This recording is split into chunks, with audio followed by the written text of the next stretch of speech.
Olá! Como as relações interferem nas decisões de meu filho? É interessante a gente pensar sobre isso, né?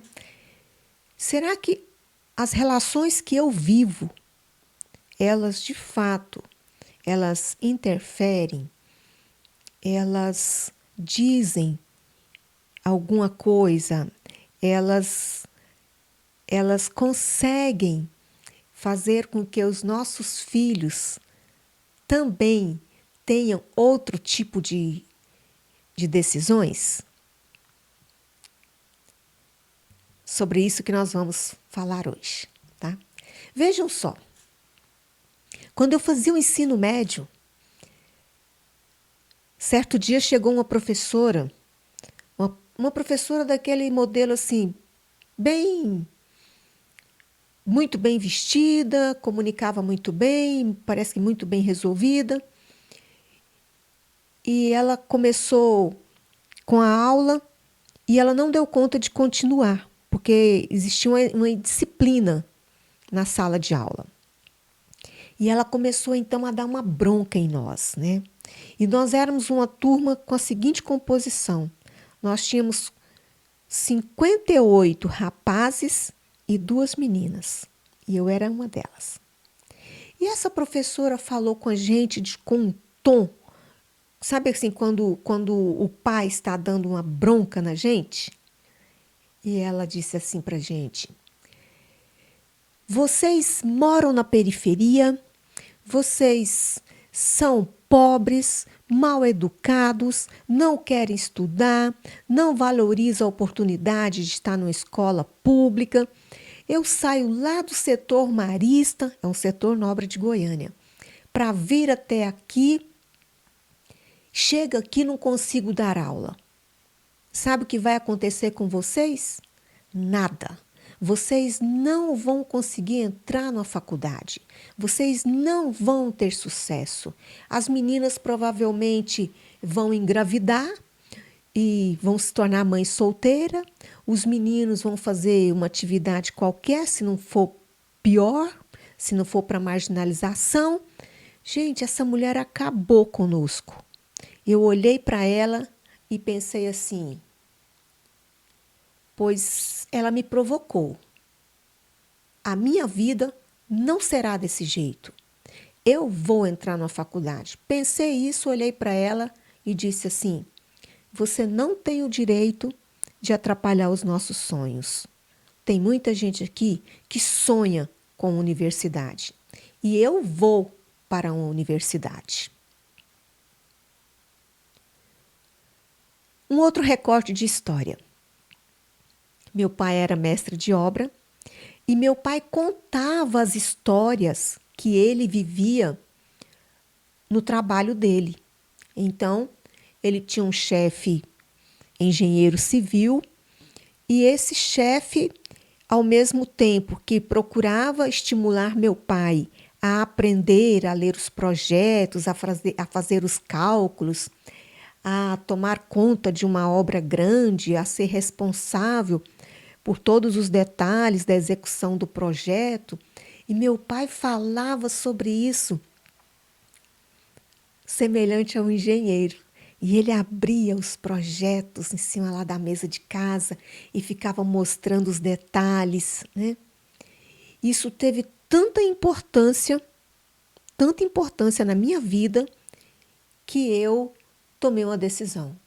Eu faria vestibular para engenharia civil, já que eu possuía toda uma habilidade na área de exatas.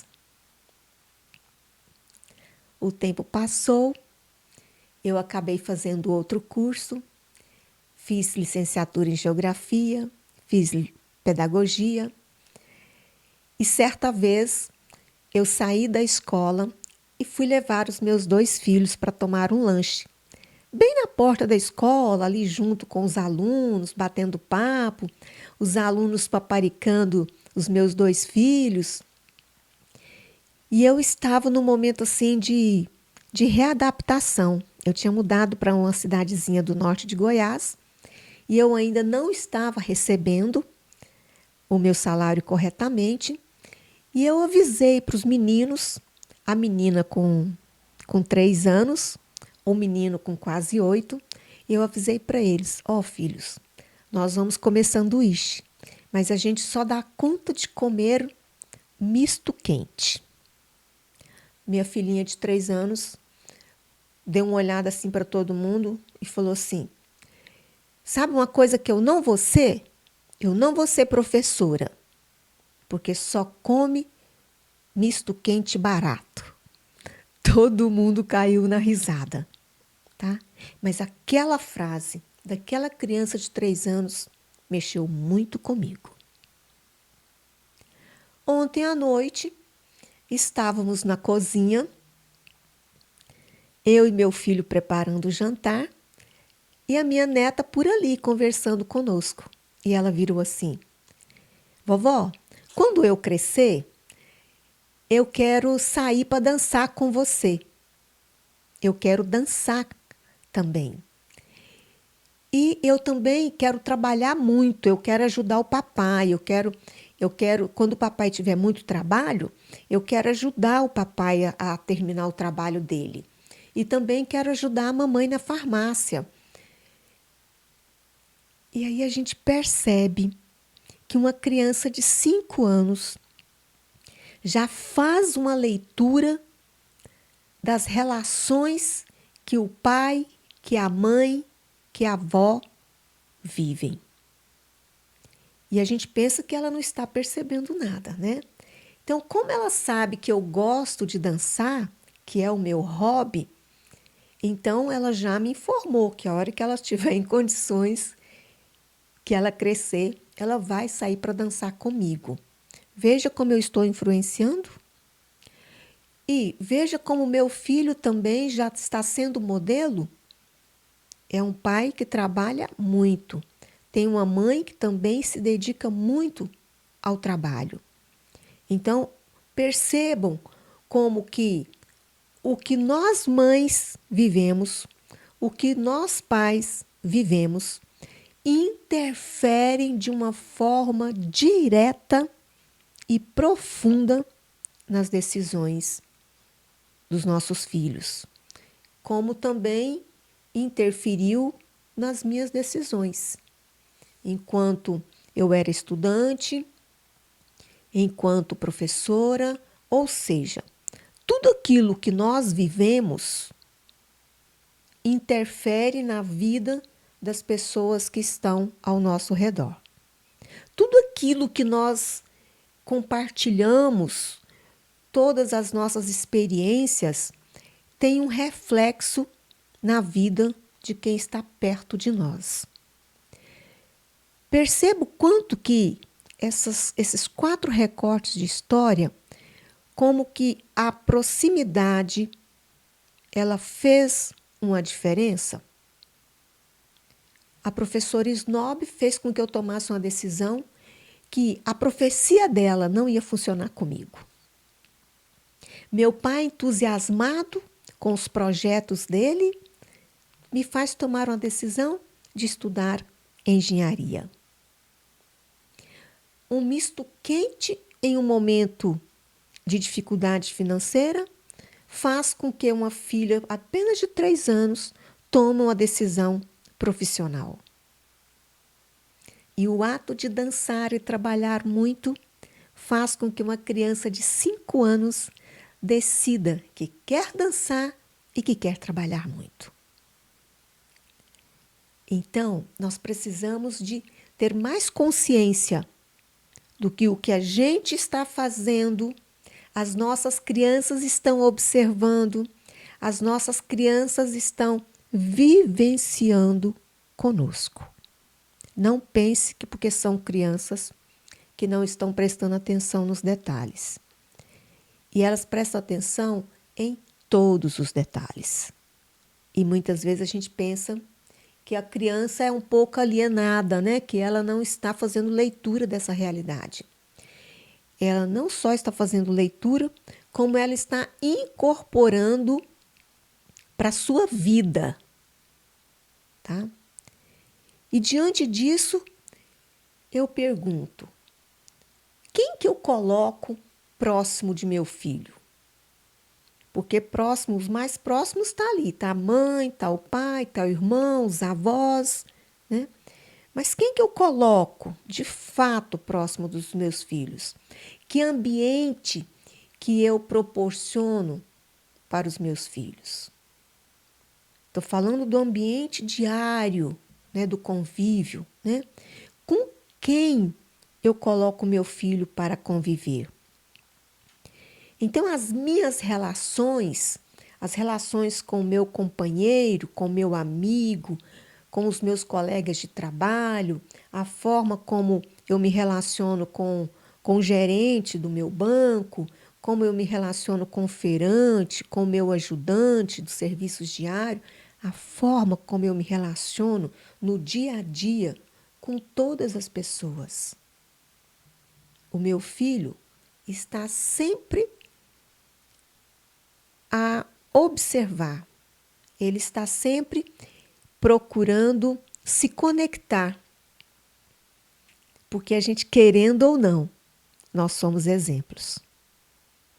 Podemos ser bons exemplos e às vezes também a gente não consegue ser bons exemplos. E aí a gente percebe então que nessa relação eu e o outro, o tempo todo é uma oportunidade de experiência. É o tempo todo uma oportunidade de aproximação, de conexão, de troca, né? E nós vamos então nós vamos incorporando esses acontecimentos que estão em torno de nós, né? E aí o que acontece durante essas trocas? Que quando nós nos sentimos feridos, né? Que nós nos sentimos feridos no nosso orgulho, na nossa vaidade, que os nossos desejos não são atendidos, imediatamente nós começamos a mostrar a nossa arrogância, nós nos tornamos prepotentes.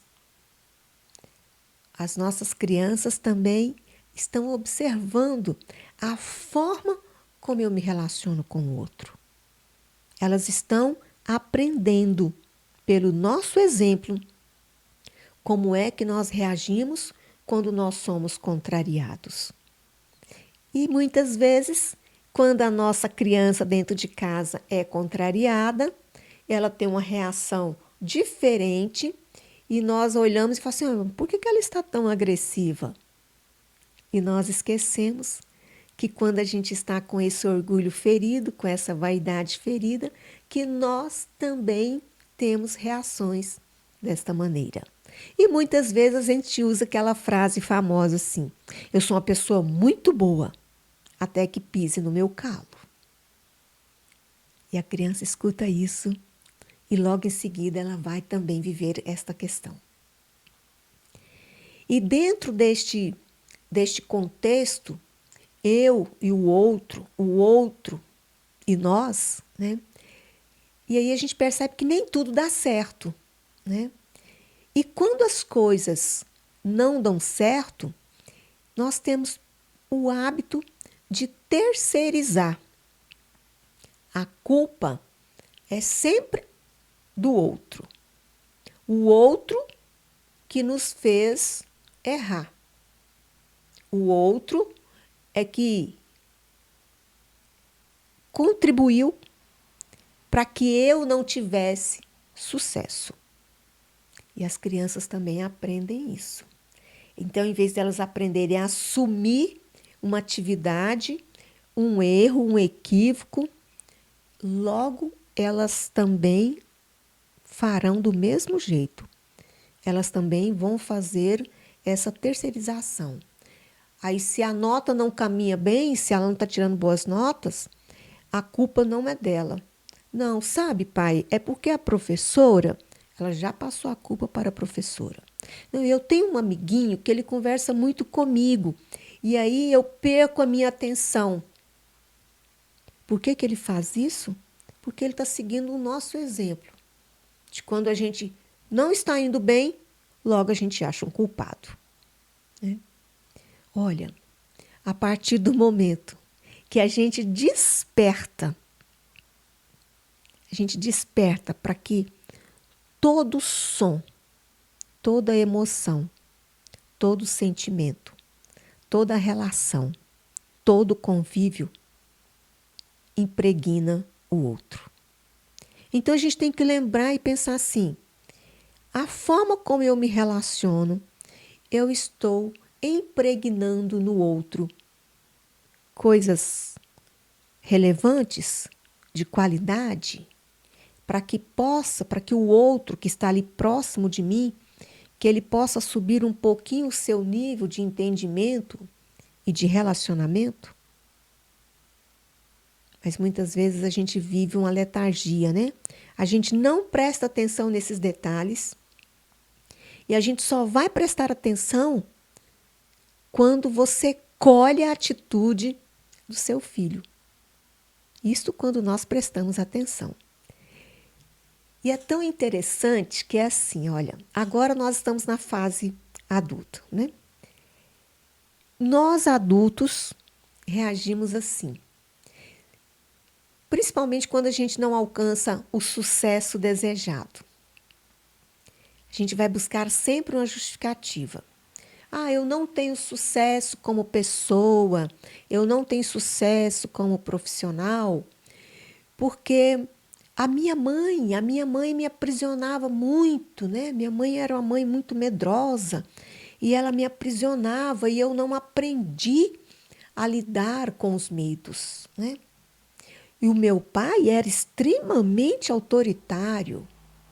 E os meus irmãos? Ah, como meus irmãos eram egoístas, não dividiam nada comigo, as nossas relações eram muito difíceis, né? Ou seja, você se considera o anjo da família, né? Ai, nasci nessa família para ajudar essa família a evoluir, né?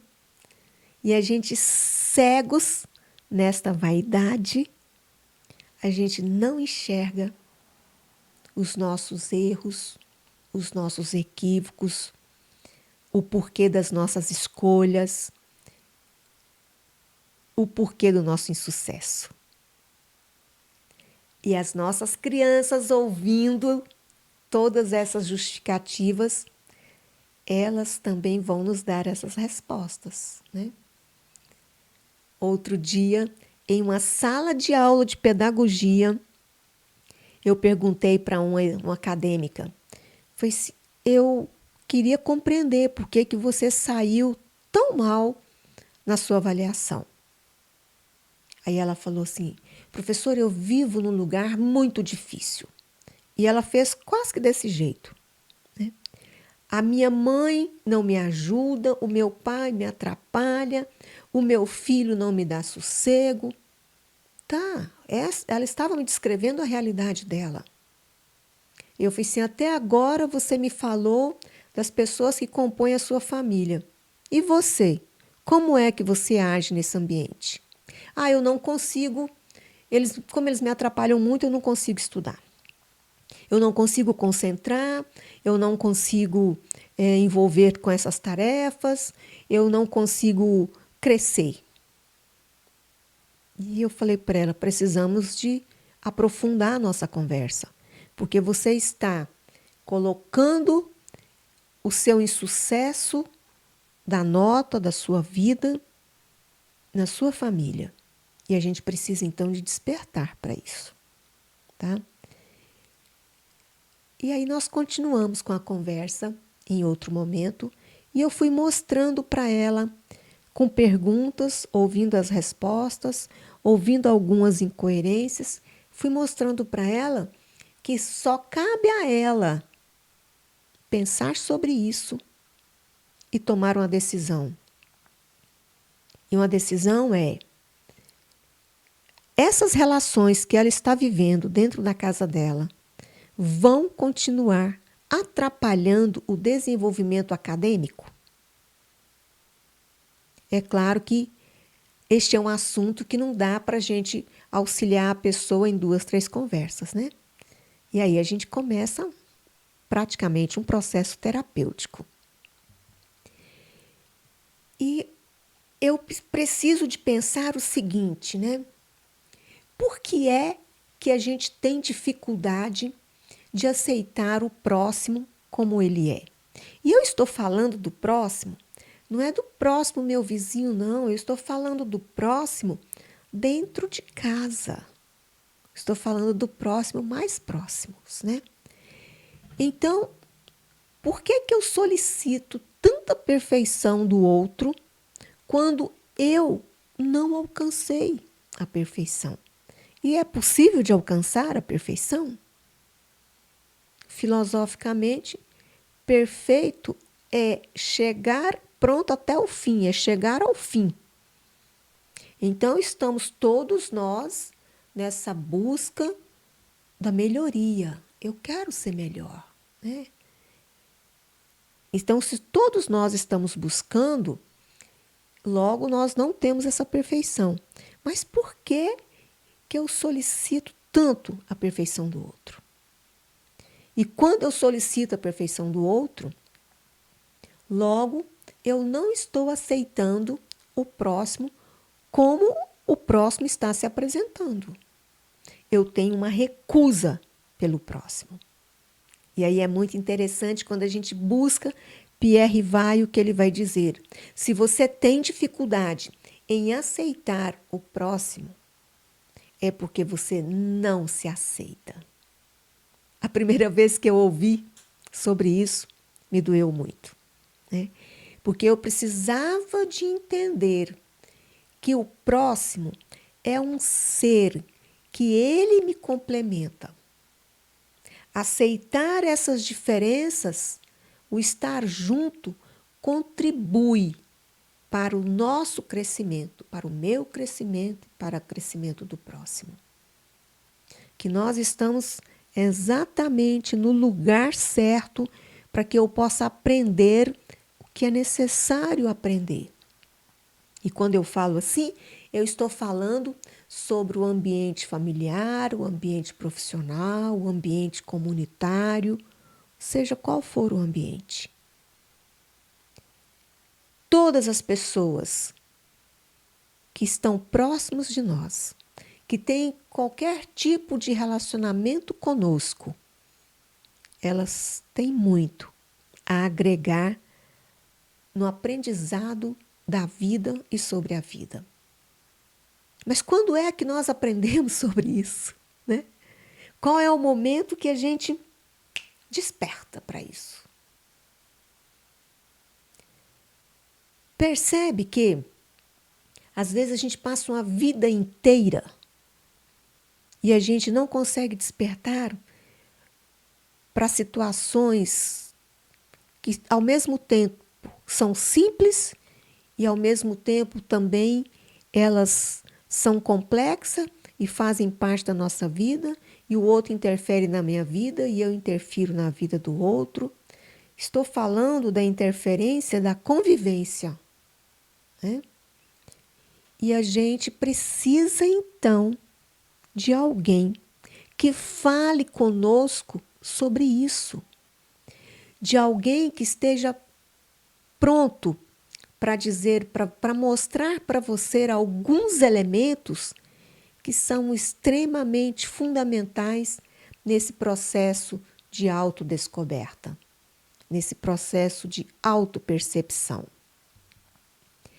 E aí a gente vai perceber, então, que estas relações, ou todas as relações, elas têm uma importância fundamental na nossa vida. Porque são nas relações que eu vou desenvolver a arte de conviver. E aí Mário Quintana diz assim: a arte de viver é simplesmente a arte de conviver. Mas como é difícil.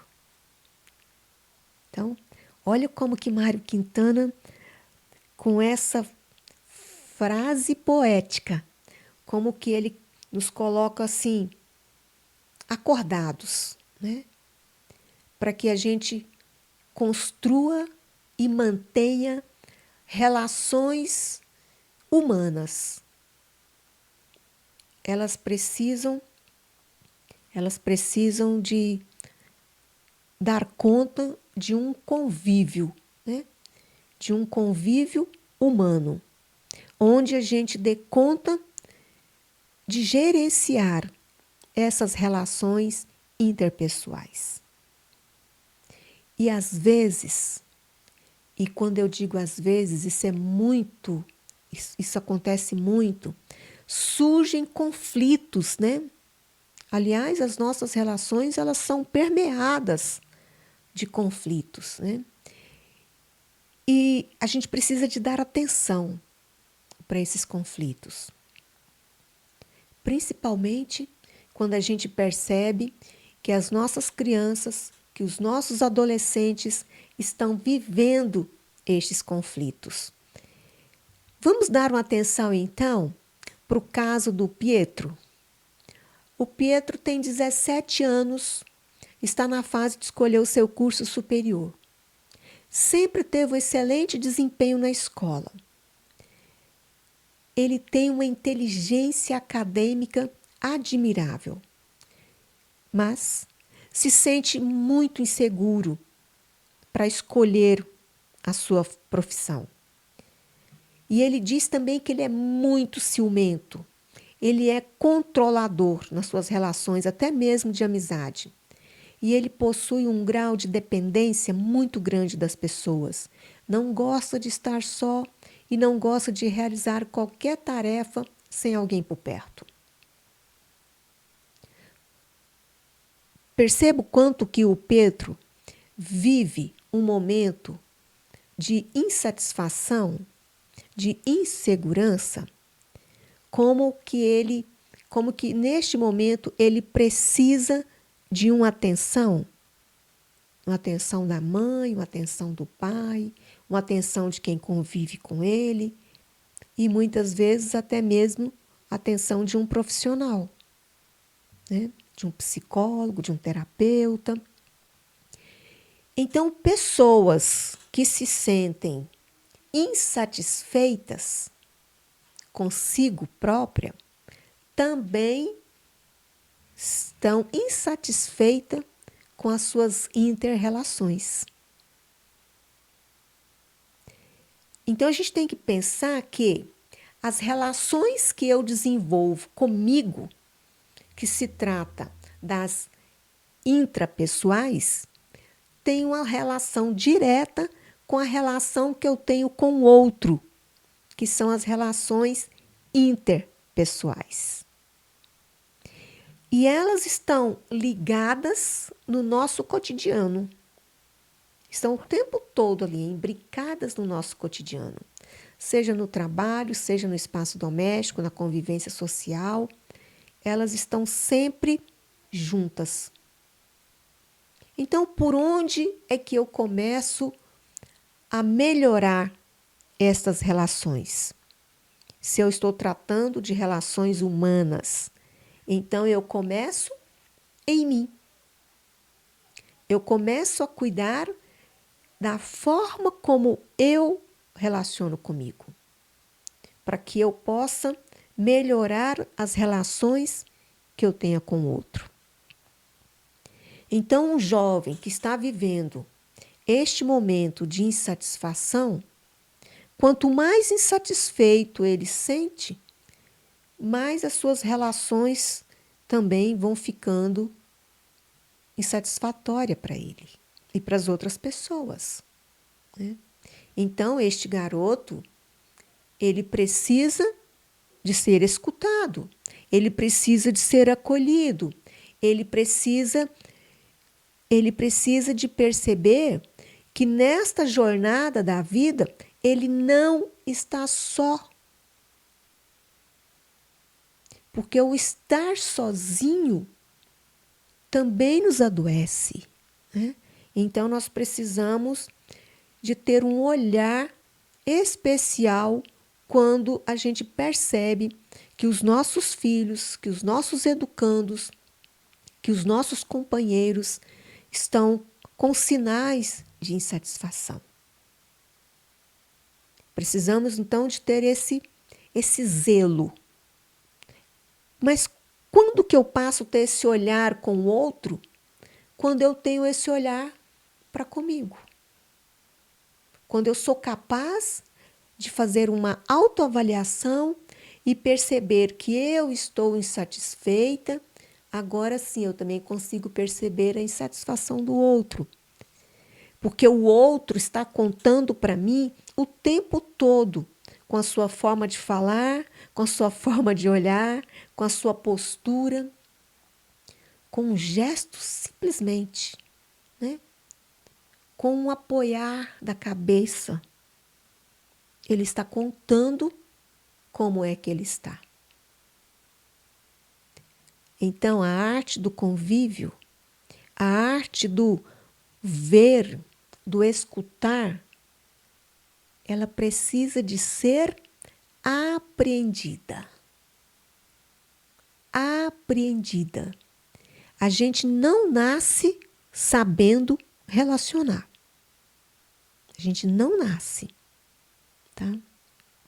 Outro dia, conversando com meu filho, ele falando assim, é tão interessante observar a vida, né?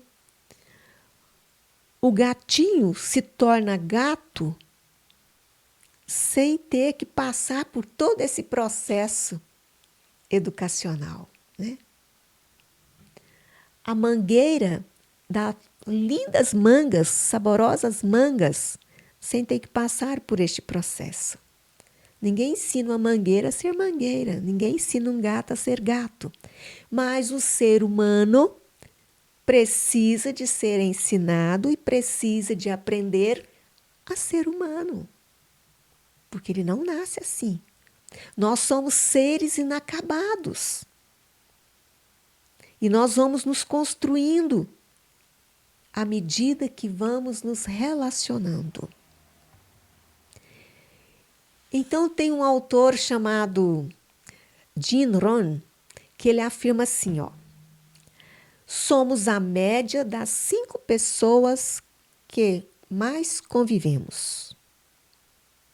Olha só, talvez você que está comigo pode até discordar desta frase, né? Mas vamos pensar bem. Então, assim, ó, pense quais são as 5 pessoas que mais convive com você. Convive com você. E aí, o Dino vai dizer que nós somos a média dessas 5 pessoas que estão em torno de nós. Então, nós sofremos uma influência do meio e também influenciamos o tempo todo. O tempo todo. Porque o tempo todo nós temos pessoas em nossa volta, nós temos lugares, nós temos hábitos, nós estamos mergulhados na cultura. Então, o tempo todo, tudo isso está nos impregnando. O tempo todo. Mas por quê? Qual que é a razão? Por que que esse autor utiliza essa afirmação? Por que que nós somos a média dessas 5 pessoas que estão em torno de nós, que estão convivendo conosco? Qual que é a razão disso acontecer? Então, a neurociência vem nos explicar que nós temos um neurônio chamado neurônio espelho, tá? E a gente pensa que isso acontece só com criança? Não, todos nós temos esse neurônio espelho, tá? E as pesquisas comprovam que esse neurônio espelho, ele copia as ações das pessoas mais próximas. Olha que interessante, né? Ele copia as ações das pessoas mais próximas. Você já conseguiu fazer uma análise lá no seu ambiente de trabalho? Que às vezes tem uma palavra que está na moda, né? Me lembrei de uma agora que me irritava muito. que qualquer coisa que acontecia, a pessoa dizia assim: olha a faca! Isto devido a um personagem, um programa de TV, né? E isto virou assim, virou moda. Qualquer situação que a gente vivia dentro do ambiente de trabalho, o outro já gritava: olha a faca!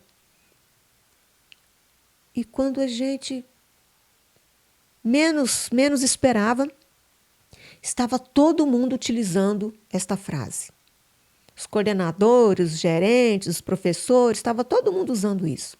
E eu ouvia e eu ficava extremamente irritada com aquilo, sabe?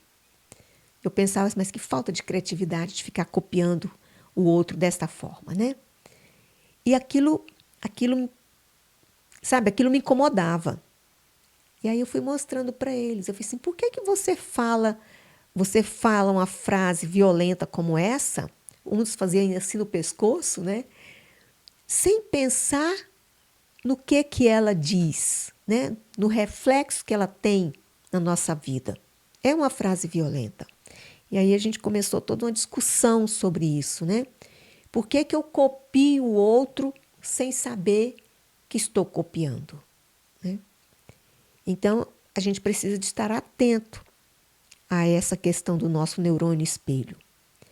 Porque ao mesmo tempo que ele copia de forma involuntária, mas se você estiver consciente no ato, você olha para aquela situação e diz: eu não preciso fazer igual. Eu tenho consciência dos meus atos. Eu não preciso de estar copiando. Mas, no geral, todos nós copiamos e até gostamos, porque estamos copiando, porque é muito mais um ato inconsciente. E é exatamente porque tem essa cópia do outro que está conosco que, quando nós éramos crianças e jovens, os nossos pais perguntavam assim para nós: com quem tu andas? E é claro que a gente não gostava de dar explicações sobre isso. Mas nossos pais estavam preocupados, né? Quais são as companhias que esta menina tem enquanto vai para a escola, enquanto está na escola, quando volta da escola, quando vai para a quadra, quando sai para ir para uma festinha, com quem que ela está andando? E agora chegou a nossa vez, né? Agora nós é que somos mães e pais. E nós queremos saber. E nós perguntamos para os nossos filhos: com quem você anda? Quem está com você? Né? Então, ao mesmo tempo que nós fomos zelados pelos nossos pais, fomos cuidados, agora nós é que estamos cuidando dos nossos filhos. E nós queremos saber com quem que eles estão se relacionando. Quais são as 5 pessoas que estão do lado dos nossos filhos, interferindo positivamente ou negativamente nos seus atos, né? E aí eu te pergunto, quem que você coloca dentro da sua casa para conviver com seus filhos? Quais são os amigos que você traz para dentro da sua casa? Para tomar sua cervejinha, para tomar um banho de piscina, para jogar com você, para bater um papo.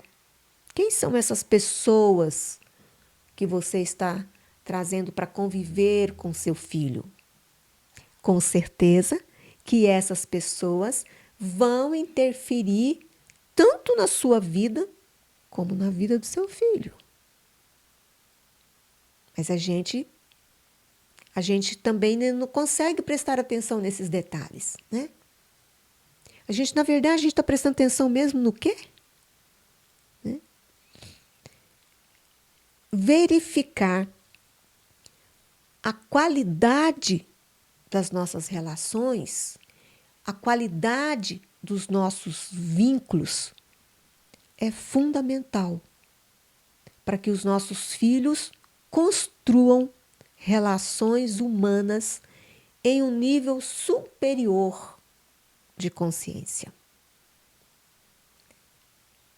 Para que possamos então ajudar os nossos filhos, mas também a nos ajudar, precisamos sim de estarmos atentos com o processo do autoconhecimento. Então nós precisamos da ajuda de pessoas para que nós possamos construir essas relações humanas, que é possível mediar esta construção.